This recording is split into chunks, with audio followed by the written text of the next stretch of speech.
Assalamualaikum warahmatullahi wabarakatuh. Alhamdulillahirrahmanirrahim.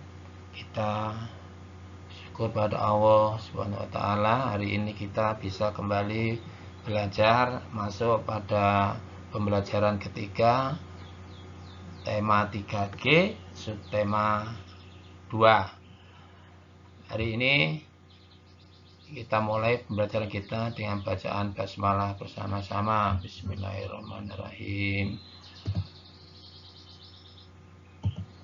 Allah berfirman pada Quran surat Al-Fatir ayat 33 yang artinya mereka akan mendapat surga Aden. Mereka masuk ke dalamnya. Di dalamnya mereka diberi perhiasan gelang-gelang dari emas dan mutiara. Dan bagian mereka di dalamnya adalah sutra. Insya Allah jika kita akan melaksanakan segala perintah yang sudah ditentukan oleh Allah dan menjauhi larangannya, insya Allah kita akan mendapatkan surga Aden sebagaimana sudah dijanjikan oleh Allah, dan di dalamnya nanti kita akan banyak diberi perhiasan dari emas dan mutiara dan pakaian-pakaian yang insya Allah terbuat dari sutra. Jadi mulai sehari sekarang kita harus selalu melaksanakan sholat 5 waktu, berbakti pada orang tua, membantu kegiatan orang tua. Insya Allah kalau kita sudah terbiasa seperti itu, Allah akan membalasnya nanti di akhir kita meninggal. Jadi balasannya akan kita peroleh sebagaimana yang diberikan oleh Allah. Pembelajaran kita hari ini dengan materi 1, mengeksplorasi teks, gerak tari tradisional, dan terakhir simetri lipat. Yang pertama, kita mengeksplorasi teks. Jadi kalian perhatikan beberapa kain tradisional yang nantinya akan kalian eksplor dari keterangan-keterangan ini pada modul yang sudah ada. Kain tradisional asli Indonesia.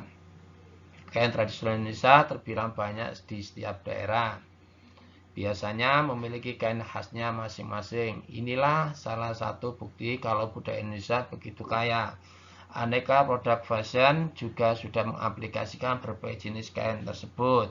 Jadi kain yang ada di Indonesia yang merupakan produk asli Indonesia sudah banyak dipakai oleh masyarakat Indonesia dan di luar negeri, sebab mempunyai corak dan ciri khas tersendiri-sendiri. Nah, kalian juga sudah memakai tiap hari di saat kalian sekolah. Insya Allah seminggu sekali kalian sudah memakai, dan ini merupakan salah satu bentuk kearifan lokal dan kesetiaan kita pada kain-kain tradisional di Indonesia. Sekarang kita menginjak pada kain tradisional. Kain yang pertama kita bahas adalah kain sutra Bugis.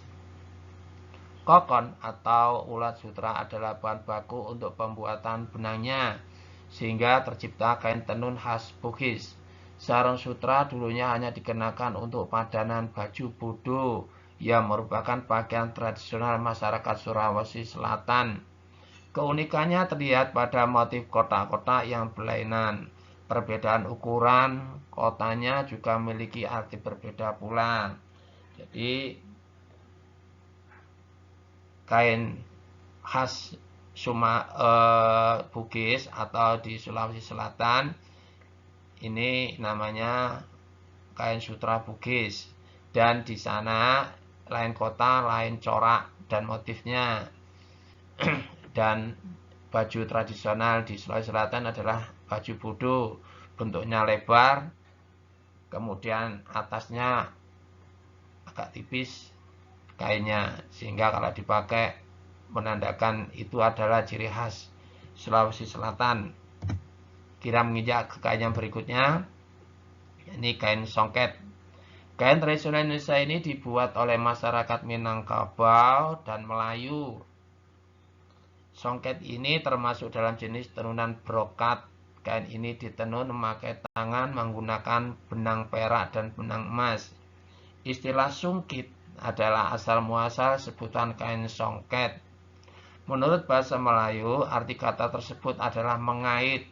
Penyebutannya sesuai dengan teknik pembuatannya, yakni dengan cara dikaitkan serta mengambil sejumput kain tenunnya. Di kain tradisional dari masyarakat Minangkabau atau Melayu, Sumatera dan sekitarnya, kemudian sebagian Kalimantan, ini adalah suku bangsa Melayu. Kain tradisionalnya adalah kain songket. Dan yang menarik di kain ini adalah beberapa bagian ada benang emas dan peraknya. Jadi kalau dipakai kelihatan menyala dan warnanya kebanyakan merah, warna-warna cerah. Jadi ini kain berikutnya, ini kain geringsing. Kain tradisional ini dibuat oleh masyarakat Tenganan, Bali. Istilah geringsing berasal dari bahasa Bali, yakni gring yang artinya sakit dan sing ya berarti tidak, sehingga makna kata geringsing lainnya penolak bala dan bisa menyembuhkan penyakit.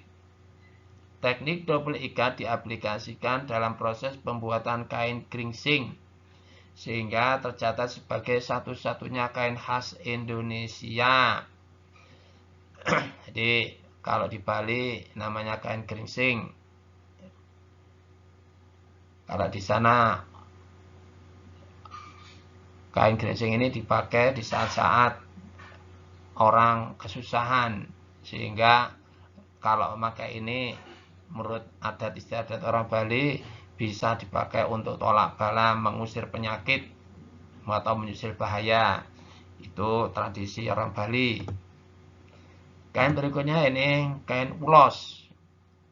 Masyarakat Batak yang mengembangkan kain khas unik ini, penenunan adalah metode yang diterapkan untuk menghasilkan kain ulos. Penggunaan kain ini hampir di setiap kesempatan masyarakat Batak, seperti saat duka cita, kelahiran, pernikahan, dan sebagainya. Kain ini juga biasanya diberikan untuk ibu hamil sebagai pelindung dari segala bencana serta melancarkan persalinan. Di orang Batak atau Sumatera Utara ini mempunyai kain khas yang namanya ulos, dan seperti di daerah lain, kain ini dipakai di saat mereka ada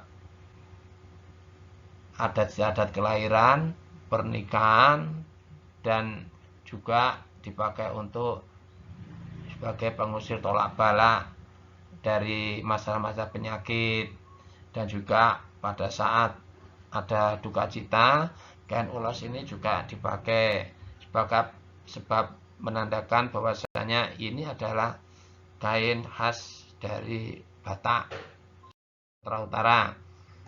Injak ke kain berikutnya, yakni kain batik. Nah, batik ini khas Indonesia. Pembuatan batik tulis dengan menggunakan kain mori. Kemudian digambar memakai lilin yang berada di canting. Corak dan motifnya sangat cantik dan melambangkan makna tersendiri.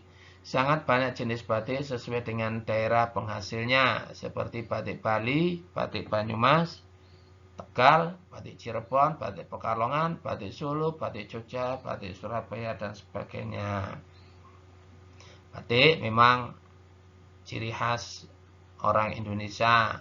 Hampir sekarang di semua kota, semua daerah mempunyai ciri khas sendiri-sendiri. Mulai dari pola warna, gambar, sehingga dari batik yang ditampilkan sudah menunjukkan, oh ini batik dari kota atau daerah tertentu. Kalau dulu memang yang terkenal adalah batik Pekalongan, Solo, Jogja, dan Cirebon. Kalau sekarang sudah semua kota, semua daerah sudah membuat batik dengan ciri khasnya kotanya sendiri-sendiri. Berikutnya adalah kain tenun ikat.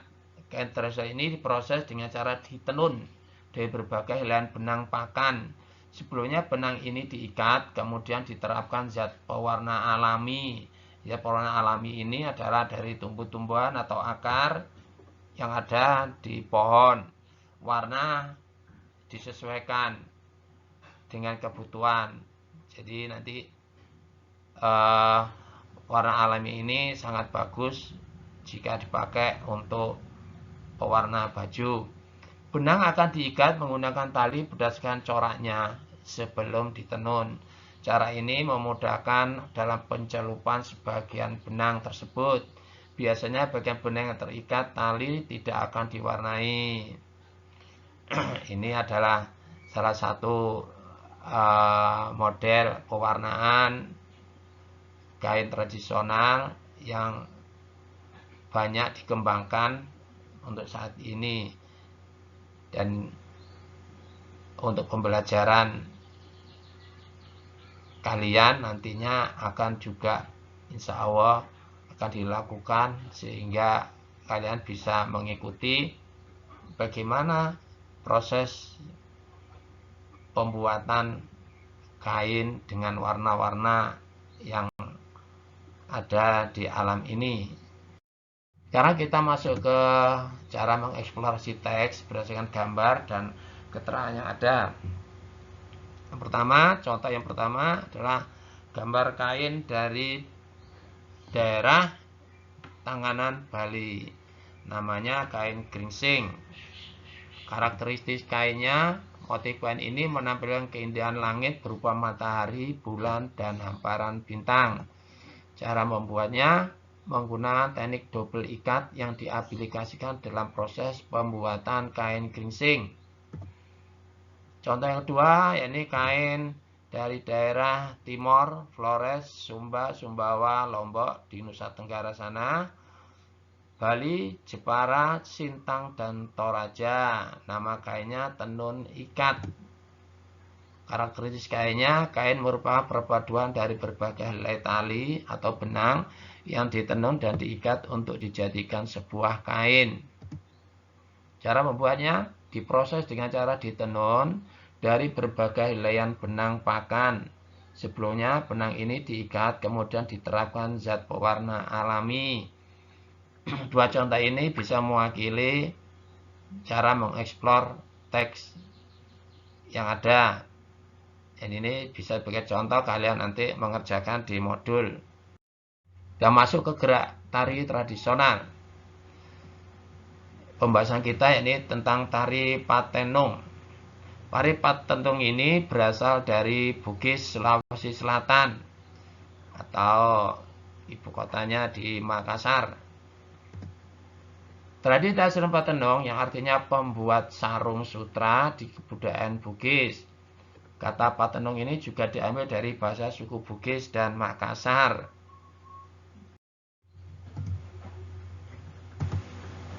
Tari Patenung adalah tarian adat yang menggambarkan perempuan-perempuan yang sedang menenun benang menjadi kain, melambangkan kesabaran dan ketekunan perempuan-perempuan Bugis.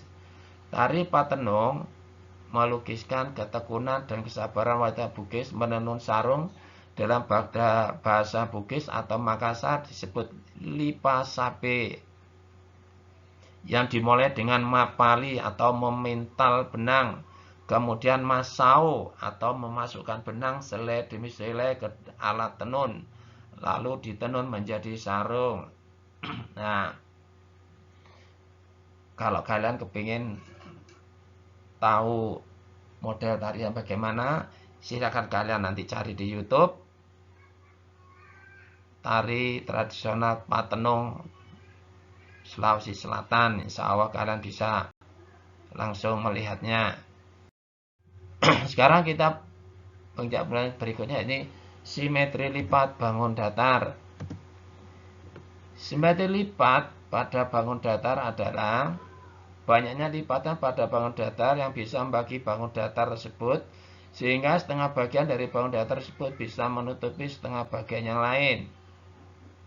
Garis yang dapat membagi sebuah bangun datar menjadi dua dan kongruen disebut sebagai sumbu simetri. Tidak setiap bangun datar memiliki garis yang dinamakan sebagai sumbu simetri. Ada beberapa bangun datar yang tidak memiliki sumbu simetri sama sekali.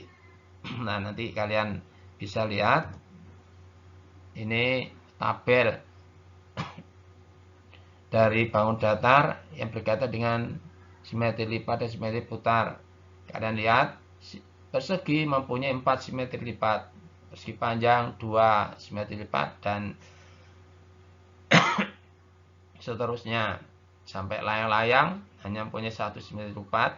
Kemudian lingkaran tak terhingga. Untuk dari pembelajaran sebelumnya sudah kita pelajari. Ini adalah tabel yang langsung berkaitan dengan simetri lipat. Pertama, persegi. Nah, jumlah simetrinya 4. Gambarnya seperti ini. Cara melakukan simetrinya, ini simetri lipat pertama, A bertemu dengan D dan B bertemu dengan C.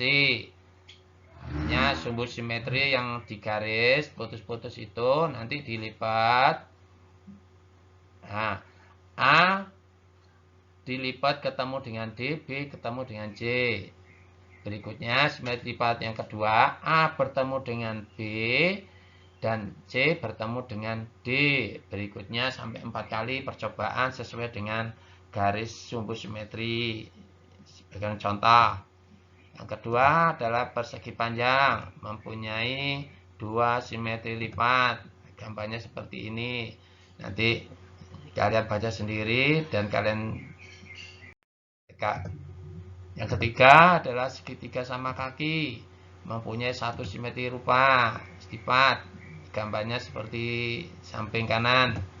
Yang keempat, segitiga sama sisi mempunyai 3 simetri lipat. Gambarnya seperti ini. Yang garis-garis itu adalah sumbu simetrinya. Jadi kalian lipat sesuai dengan sumbu simetri. Yang kelima, trapesium sama kaki mempunyai 1 simetri lipat. Nah, gambarnya seperti ini. Jadi A dilipat nanti ketemu dengan B, D ketemu dengan C. Jadi seperti itu. Kalau trapesium yang lain sembarang dengan ukuran yang berbeda, dia tidak mempunyai simetri lipat. Yang keenam adalah jajaran genjang. Jajaran genjang tidak mempunyai simetri lipat. Ya, ini seperti ini. Potongannya seperti ini jajaran genjang. Jadi dia tidak mempunyai 1 pun simetri lipat. Sebab kalau dilipat tidak ketemu ujungnya. Ketujuh, belah ketupat. Belah ketupat ini mempunyai 2 simetri lipat. Gambarnya seperti ini. Nah, jadi sumbu simetrinya di tengah, kalian lipat sesuai dengan sumbu simetri yang ada. Nanti A dilipat ke arah C dan D dilipat ke arah B, yaitu 2 simetri lipat. Kedelapan, yakni layang-layang hanya mempunyai 1 simetri lipat. Gambarnya seperti ini. Nanti dilipat sesuai dengan sumbu simetrinya, A ketemu C. Ya, kemudian kalau D dilipat ke B, maka tidak kongruen, artinya lipatannya tidak ketemu satunya. Yang 9 adalah elips atau oval, hanya mempunyai 2 simetri lipat. Gambarnya seperti ini. Nah, sumbu simetrinya ada di tengah, nanti dilipat A ke arah C, kemudian D ke arah B. Sekarang terakhir adalah lingkaran. Ya, simetri lipatnya tidak terhingga, banyak. Gambarnya seperti ini. Dilipat di posisi manapun dia akan ketemu. Nah, sekarang kalian bisa memperhatikan cara melipat sebagaimana simetri lipat. Nah, ini nanti kalian perhatikan, kemudian kalian bisa praktekkan. Datar.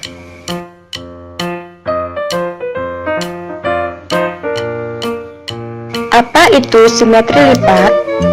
Simetri lipat adalah suatu keadaan geometri atau bangun datar bila dilipat menurut suatu garis tertentu, bangun tersebut akan saling menutup dengan tepat. Garis yang merupakan lipatan atau menjadi cermin disebut sumbu simetri. Simetri lipat disebut juga simetri balik, simetri garis, simetri sumbu, atau simetri cermin. Banyaknya simetri lipat pada bangun datar dapat dilihat pada tabel berikut ini.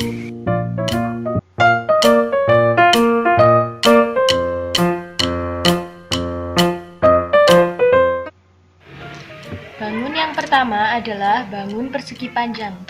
Mari kita lihat, persegi panjang mempunyai berapa simetri lipat? 1, 2. Persegi panjang mempunyai 2 simetri lipat. Hasil dari lipatan ini akan saya buat garis putus-putus.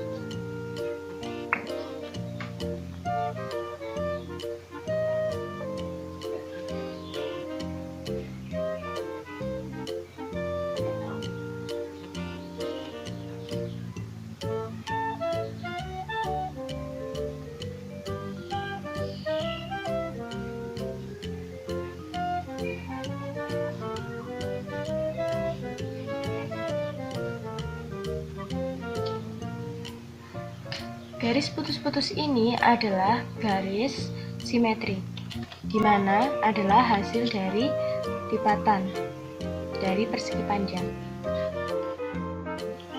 Bangun yang kedua yaitu persegi.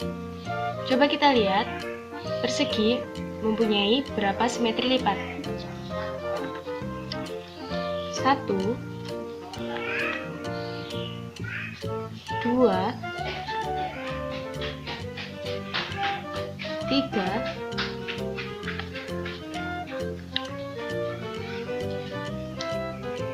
4. Persegi mempunyai 4 simetri lipat.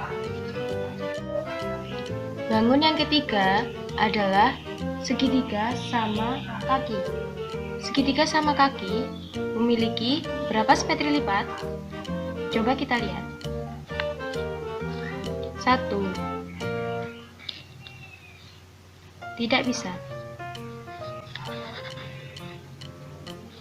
Jadi, segitiga sama kaki mempunyai 1 simetri lipat.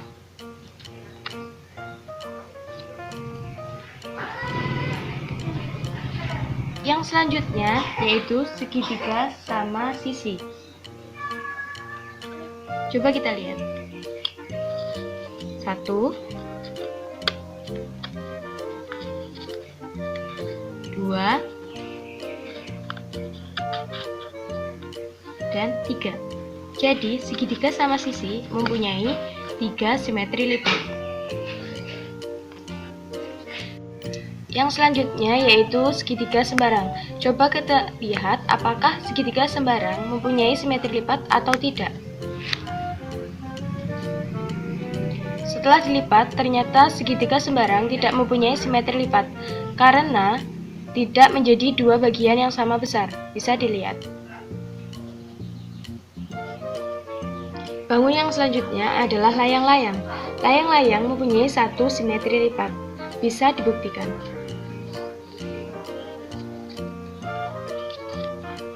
Pada saat dilipat seperti ini, bukanlah merupakan simetri lipat karena tidak membagi 2 bagian yang sama besar. Jadi, layang-layang hanya mempunyai 1 simetri lipat. Yang selanjutnya adalah belah ketupat. Coba kita lihat, ada berapa simetri lipat pada belah ketupat? 1, 2. Belah ketupat hanya mempunyai 2 simetri lipat. Ini merupakan trapesium siku-siku. Ketika dilipat seperti ini, tidak menghasilkan simetri lipat.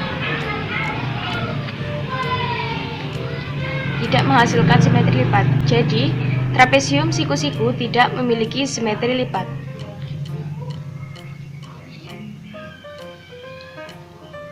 Yang selanjutnya adalah trapesium sama kaki. Trapesium sama kaki, coba kita lihat memiliki berapa simetri lipat. 1. Tidak menghasilkan simetri lipat. Jadi, trapesium sama kaki hanya memiliki 1 simetri lipat. Yang selanjutnya adalah lingkaran. Coba kita lihat, lingkaran mempunyai berapa simetri lipat? 1.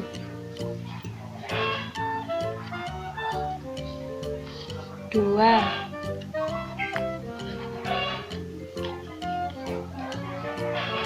3.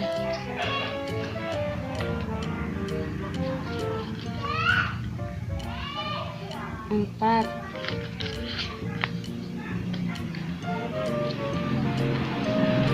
5.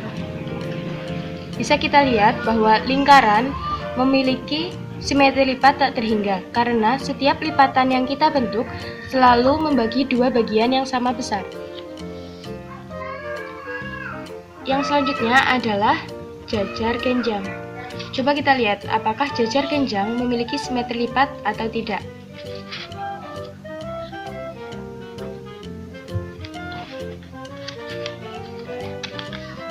Bisa kita lihat, setiap kita melipat jajar genjang tidak menimbulkan dua bagian yang sama besar. Jadi, jajar genjang tidak memiliki simetri lipat. Ini merupakan bangun datar segi 5. Bangun datar segi 5 memiliki 5 simetri lipat. Bisa kita buktikan. 1, 2,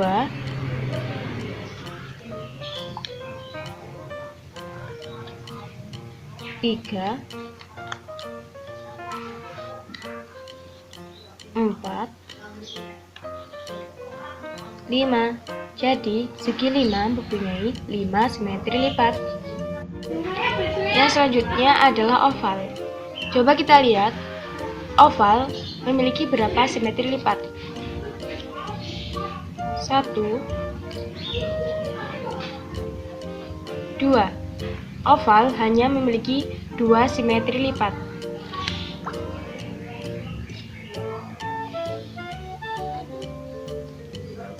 Yang terakhir adalah segi 6. Segi 6 memiliki 6 simetri lipat. Bisa kita lihat. 1,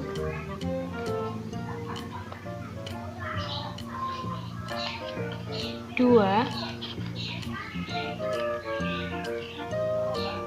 3, 4, 5, 6.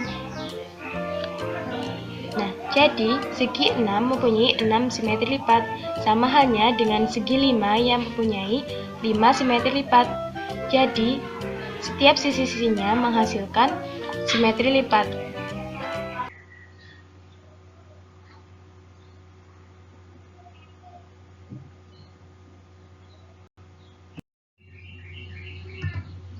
Alhamdulillahirrahmanirrahim. Kita sudah di penghujung kegiatan belajar kita. Kalian tetap semangat dan ingat moto kita, memegang akidah, menebar prestasi. Sampai sini dulu. Assalamualaikum warahmatullahi wabarakatuh.